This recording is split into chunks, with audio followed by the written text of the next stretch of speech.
The shocking death of an 8-year-old boy who froze to death in his father's garage in January is leading to changes in Suffolk County. Today, officials announced new measures to overhaul Child Protective Services. It's 2's Carolyn Gusoff reports now from Hauppauge.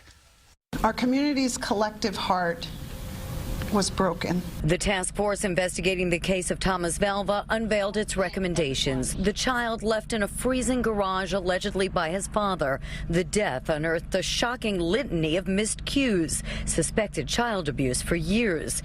Suffolk officials admit their Child Protective Services system failed. A system that placed Thomas and his brothers in the custody of this man, of a system that did not hear the pleas of people trying to protect Thomas. Suffolk County Executive Steve Bellone announcing fundamental changes to that system. 6 proposed new laws, among them enhanced scrutiny of complaints by school officials. Caseloads will be reduced to 12 per month. This system is just not set up to effectively protect kids on the autism spectrum or other kids with developmental disabilities. Valva was autistic. Educators had complained to CPS he was coming to school hungry, bruised, wearing urine-soaked clothing. A special needs unit will now be created and new training to teach caseworkers to identify their own possible bias.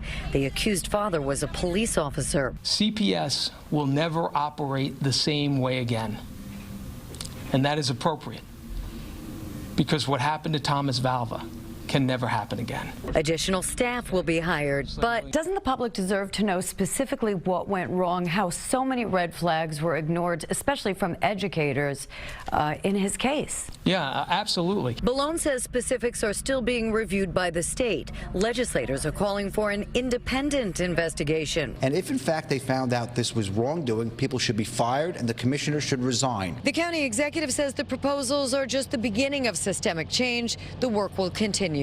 On Long Island, Carolyn Gusoff, CBS 2 News.